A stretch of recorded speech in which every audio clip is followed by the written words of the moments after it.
Resulta curioso. Os Rolling Stones, tamén coñecidos como as súas satánicas maxestades, non poderían ter actuado nun lugar como a este se non chega a ser porque 5 anos atrás estes terreos expropiáranse para acoller a visita do Papa Xoán Paulo II.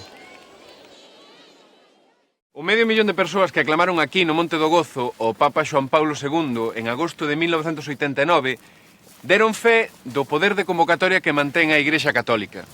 Neste capítulo de Historias de Galicia imos falar do poder espiritual, político, material e ideolóxico que tivo a Igrexa na nosa historia.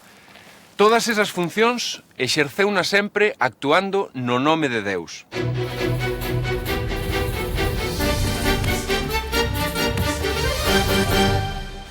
Se algunha figura histórica pode e merece representar o poder político e económico da Igrexa Católica en Galicia, ese é Diego Xelmírez. Era señor dun amplo territorio e foi o impulsor do gran símbolo que nos representa no mundo, a Catedral de Santiago. Imos viaxar ata o século XII para saber como e con que medios Xelmírez logrou erguer o gran santuario compostelán.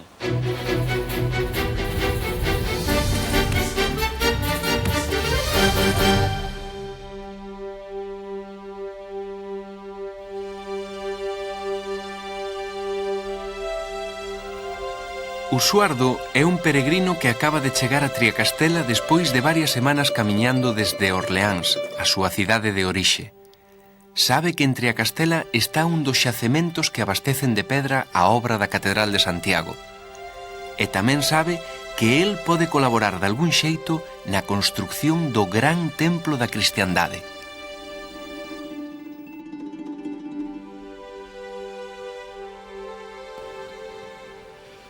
Estamos na canteira de Triacastela da que actualmente se extrae pedra calcaria para facer cemento.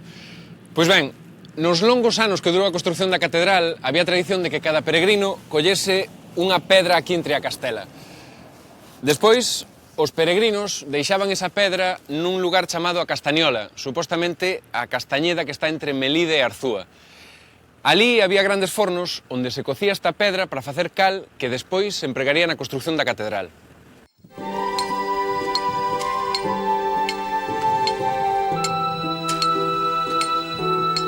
Usuardo camiña coa súa carga ata Castañeda. Alí hai un almacén preto dos fornos onde se depositan as pedras.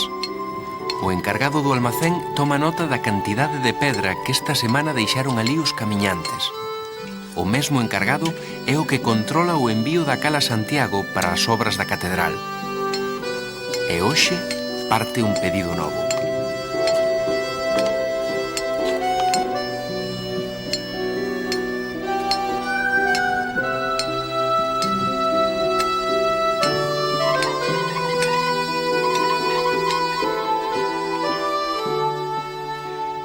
Aquí no arquivo da catedral gárdase unha das xoias bibliográficas da Idade Media. É o Liber Santi Jacobi, tamén coñecido como o Códice Calistino. Unha compilación de textos xacobeos que fala do culto a Santiago e dos avatares das peregrinacións. En este códice, que ten detalles moi precisos do camiño francés, fálase tamén das canteiras de Triacastela e dos fornos de Castañola, a suposta Castañeda. O encargado do almacén da Castañeda informa periódicamente das entregas de cal ao mestre de obras da catedral.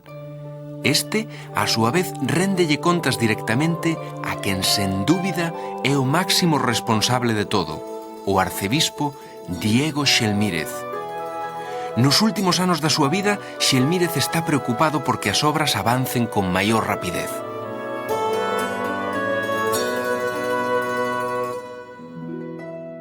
Estamos diante do Pazo de Xelmírez. O Pazo e a Catedral son os grandes símbolos daquel home que durante 40 anos tivo poder en Santiago e en Galicia durante a chamada Era Compostelá.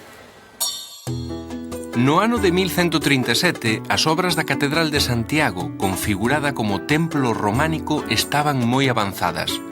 Iniciáranse 60 anos antes baixo o patrocinio do bispo Diego Páez para sustituir o antigo templo prerrománico. Pero foi realmente o arcebispo Diego Xelmírez o gran promotor do edificio.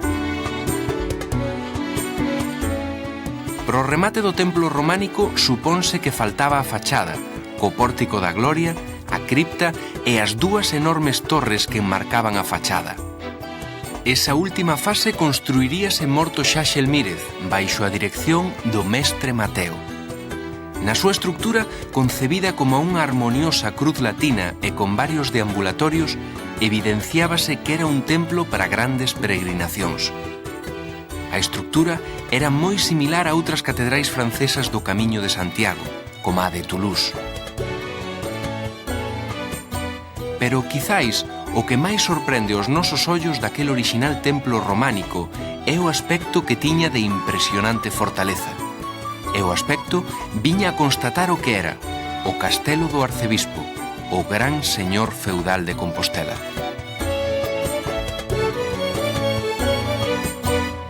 Antes era a Igrexa a promotora das grandes obras. Hoxe en Galicia as grandes obras fainas a Xunta ou o Goberno Central cos impostos que pagamos. Sería interesante saber como Xelmírez financiou aquela magna obra e como a deu erguido en non moitos anos. Os peregrinos son, e tamén o eran daquela, unha importantísima fonte de riqueza. Desde o descubrimento da tumba do apóstolo no século IX, o crecemento da cidade foi unido ao fenómeno das peregrinacións ao sepulcro.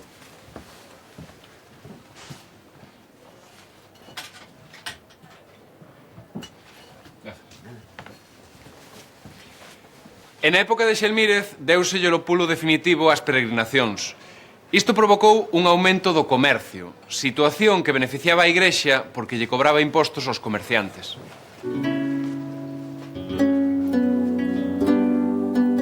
As doazóns ocupaban tamén un lugar importante entre as fontes de financiamento coas que contaba Xelmírez para a súa catedral.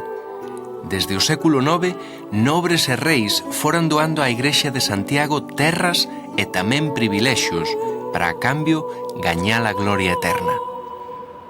Desde os tellados da catedral podemos observar a grandiosidade deste templo.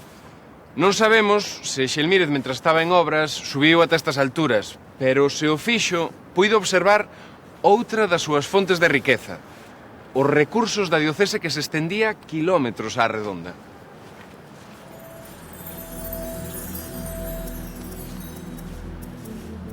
A diocese de Santiago ocupaba gran parte do territorio occidental de Galicia. Ningún dos bispados da península en tempo de Xelmírez era tan importante como o de Compostela. As terras do señorío significaban grandes ingresos por rendas e impostos que pagaban os campesiños. Cartos para Xelmírez e a súa catedral. O que queda daquel castelo de Onesti hoxe é coñecido como as Torres do Oeste, na desembocadura do Ulla. A fortaleza era un dos castelos máis importantes do señorío de Santiago. Os peregrinos que chegaban por mar tiñan que pasar por ali no seu camiño ata Padrón, o porto de Santiago, e debían pagar peaxe, outra valiosa fonte de ingresos. Pero, sobre todo, as torres tiñan unha función defensiva, repeler as incursións sarracenas e normandas. Xelmírez reconstruiu e reforzou esta fortaleza, e non só iso. Tamén contratou carpinteiros xenoveses para que lle construíran varias galeras capaces de levar 100 de homes cada unha delas, e servíronlle para loitar con bastante éxito contra os piratas. Normalmente Xelmírez recibía unha parte do botín conseguido dos piratas, e ás veces non era pouco. Pero neste punto quizáis deberíamos volver á catedral. Alí agárdanos o Suardo, o peregrino co que comezábamos esta historia.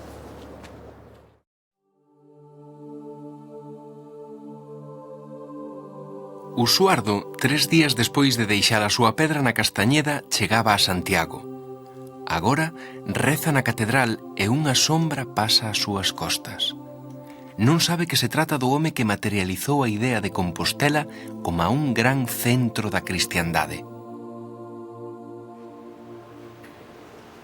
Esta é a Catedral de Santiago, coa súa fachada barroca. A escala, claro. Seguro que Xelmírez nunca a imaxinou así. Morreu antes de ver cumprido o seu soño. E a Catedral Románica consagrouse no 1211, 70 anos despois da súa morte. Pero no seu afán constructivo, Xelmírez deixou bens para que as obras poidesen seguir adiante. E tras o seu falecemento, ordenou que se financiase a construcción do claustro da catedral cun rabaño de 100 vacas. Curiosamente, aquel home poderoso que tantas obras deixou para ser recordado non ten tumba coñecida. Non hai unha lápida que recorde a súa morte no mes de abril de 1140, nin sequera certeza de onde pode estar enterrado. Tampouco hai lápida que recorde a protagonista da nosa seguinte historia, María Soliña. Ela foi víctima dun papel crucial que tamén tivo a Igrexa: o control das ideas e dos comportamentos sociais.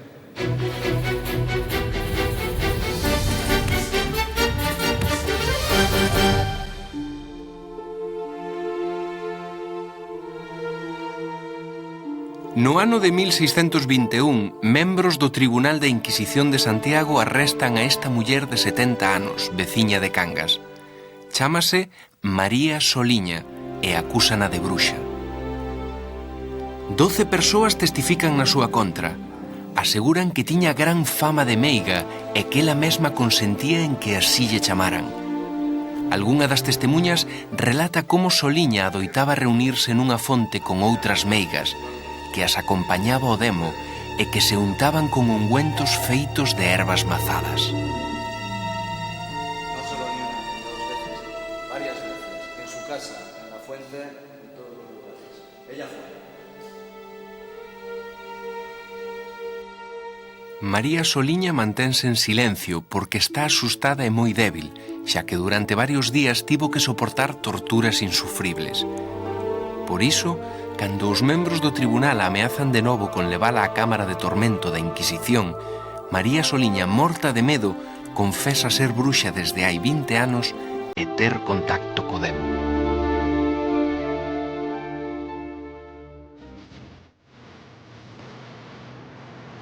Baixo os tellados de Cangas anda un terror de auga fría. Ai, que soliña que dache, María Soliña. Así remata o poema de Celso Emilio Ferreiro, que relata a historia desta muller xulgada pola Inquisición. María Soliña converteuse, grazas á literatura e á música, nun personaxe do imaginario popular. Pero a nós o que nos interesa é saber o que hai detrás desa lenda. Por que xulgaron a María Soliña? Por ser bruxa ou por algo máis? No mes de decembro de 1617, 4 anos antes do xuicio a María Soliña, 1000 piratas turco-berberiscos desembarcaban na praia de Rodeira en Punta Balea. Os piratas apoderáronse rapidamente da vila queimando todo o que atopaban ao seu paso: o hospital, a colexiata, a igrexa de Darbo e as principais casas. Foron 3 días de devastación e moitos mortos, entre eles o pescador Pedro Barba, home de María Soliña. Aquel desembarco pirata trouxo o empobrecemento xeral para Cangas e os seus arredores. A pequena nobreza viu descender de xeito alarmante os seus ingresos e tivo que buscar por todos os medios recursos novos. A Inquisición semellaba o vehículo idóneo para lograr os seus propósitos.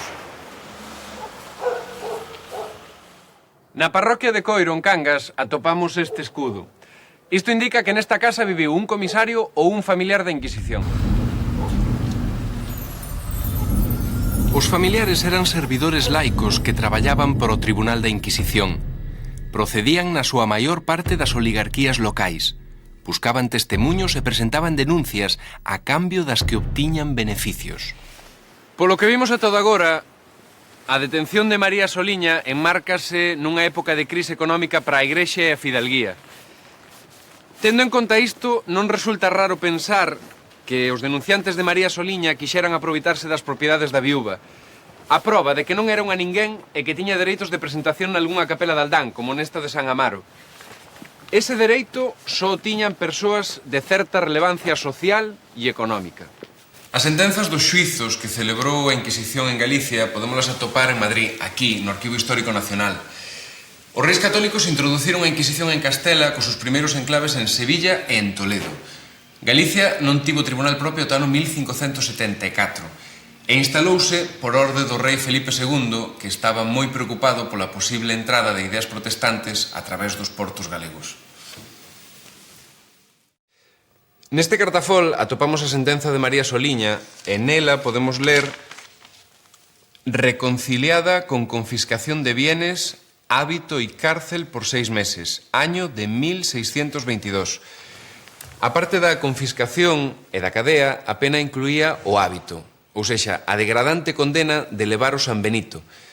Precisamente deste castigo ven a expresión de colgarlle o San Benito, que se aplica ao descrédito que lle queda a unha persoa despois de ser difamada.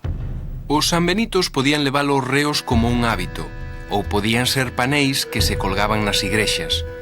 Nun e noutro caso servían para escarnio do penitente das súas familias e para exemplo ante os veciños.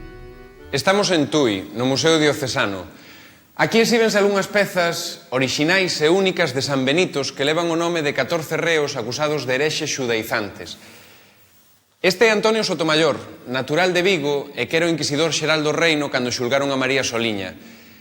Daquela, os xudeos conversos eran o colectivo máis duramente perseguido e castigado polo Santo Oficio tanto na península como en Galicia. Pero a Inquisición tamén actuou contra os chamados delitos de superstición, de bruxería e outros de orde social como a bigamia, por exemplo. Pero como acabou María Soliña condenada á pobreza e a colgar co San Benito? O final de María Soliña non o coñecemos, pero non é difícil supoñer que aquela muller de Cangas de 70 anos non sobreviviría moito tempo ás torturas padecidas nas salas secretas da Inquisición. Non hai acta de defunción nin se coñece lugar de enterramento. Iso sí, quedou no imaginario popular a historia do seu padecemento como un símbolo dos abusos do poder contra os máis débiles.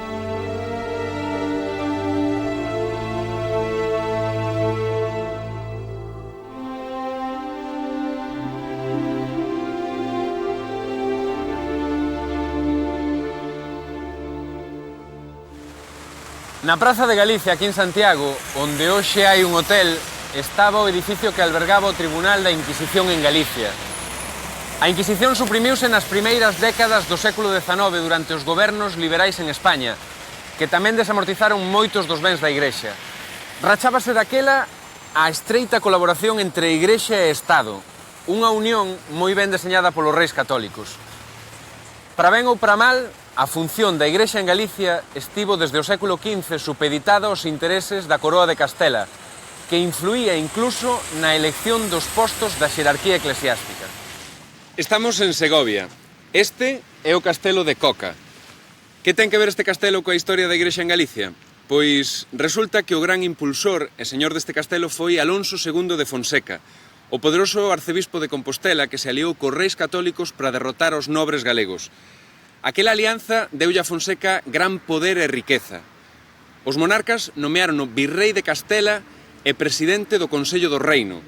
Pero con Fonseca, a Igrexa galega pasou a depender de Castela, cousa que non ocorreu sen conflictos que nalgúns casos chegaron a traspasar os grosos muros dos mosteiros. Diso é do que imos falar na nosa terceira historia de hoxe.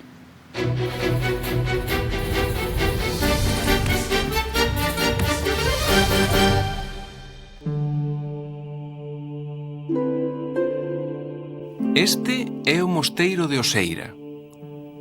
Aquí vive desde hai máis de 10 anos Frei Antón Arias, un monxe cisterciense. O principio máis importante da súa orde monacal é ora et labora, o rezo e o traballo. A súa xornada empeza ás 2 da madrugada. Ao longo do día hai 8 momentos para orar que veñen marcados polo son das campás. O primeiro é o de Maitines. Pero na xornada do 10 de xuño de 1730, a rutina das oracións vaise romper. O ambiente no mosteiro é moi tenso desde hai semanas. E esa tensión débese ao traslado de 2 monxes moi apreciados a outro mosteiro, fora de Galicia. Un deses monxes é o noso protagonista.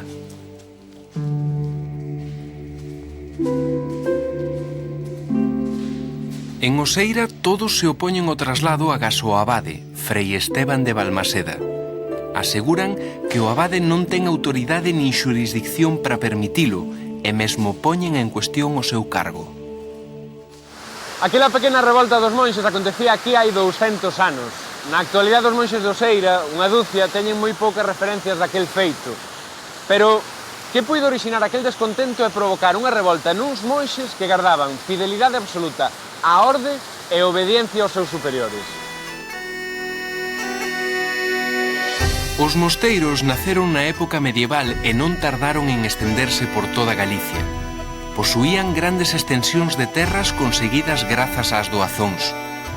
Eran tamén centros culturais encargados da copia e conservación de manuscritos e textos antigos, sen esquecer a súa importancia como centros de beneficencia e de atención aos peregrinos e aos enfermos. Os séculos XII e XIII foron a súa época de maior esplendor coa chegada á Galicia da Orde do Císter, que propugnaba un ideal de vida austera dedicada á oración e ao traballo. A situación de prosperidade desapareceu a partir do século XIV por mor dunha gran crise económica, da peste negra e das loitas nobiliarias. Os cenobios esmorecen, nalgúns quedan só 4 ou 5 monxes. Para atallar a crise, os reis católicos propuxeron unha serie de reformas que supoñían a sumisión absoluta dos mosteiros galegos ás autoridades monásticas de Castela. Aquelas reformas eran parte da política xeral de centralización e control que inician Isabel e Fernando. Así, os mosteiros vieitos galegos pasan a incorporarse á Congregación de San Benito de Valladolid e os do Císter á Congregación Xeral de Castela, perdendo así parte da súa autonomía. Tratábase dunha estrategia semellante a que trazaran os mesmos reis coa nobreza galega, trasladar os centros de poder galego para fora de Galicia. Na fachada desta igrexa de Oseira, construída no século XVII, podemos ver un exemplo gráfico deste feito. Xunto ao escudo de Oseira aparece xa o da Congregación de Castela. A raíz das reformas iniciadas polos reis católicos, os abades dos mosteiros galegos eran elixidos cada 3 anos polas congregacións de Castela. Evidentemente, deste xeito, case non había abades galegos, e ademais os mosteiros non podían admitir novizos da zona. Pero todo isto non se fixo sen protestas nin preitos por parte dos naturais da nosa terra. Nas actas da Junta do Reino de Galicia aparecen recollidas súplicas ao rei para que interceda ante o Papa e lle poña fin a esta situación. A pesar das reiteradas peticións e preitos, as cousas seguían igual cando se produciu a pequena revolta dos monxes de Oseira contra o abade. Os conflictos prolongáronse case 200 anos ata que en 1738, por decisión do Papa, os abades galegos empezaron a alternarse cos casteláns á fronte dos mosteiros de Galicia. 100 anos despois daquela pequena revolta, Oseira e todos os mosteiros galegos vivían unha convulsión moito maior. Os gobernos liberais do século XIX aprobaban as leis de desamortización que supoñían a supresión das ordes religiosas e a incautación dos seus bens. Mosteiros e conventos baleirábanse e a Igrexa perdía parte do seu poder económico. Iso sí, mantería a súa hexemonía ideolóxica, basicamente a través dos púlpitos e dos colexos. Estamos no Bolo, na provincia de Ourense. O que están vendo alón baixo é o Santuario das Ermidas, que pertence á diocese de Astorga. A actual división en dioceses en Galicia aínda responde ás razóns históricas, que non sempre atenden ás realidades sociais ou lingüísticas. Pero esa é outra historia, imos ir ata alón baixo. Hoxe falámoslles do poder que tivo a Igrexa na historia de Galicia. Construiu un valioso patrimonio artístico e monumental e incontables alianzas co poder que non sempre foron movidas por intereses só relixiosos. Foi mediadora entre Deus e os crentes e transmisora do saber e do sentido punitivo da moral e do pecado. Hoxe vivimos nun estado aconfesional e o papel que seguirá xogando a Igrexa Católica na vida dos galegos dependerá de moitos factores e tamén de cada un de nós.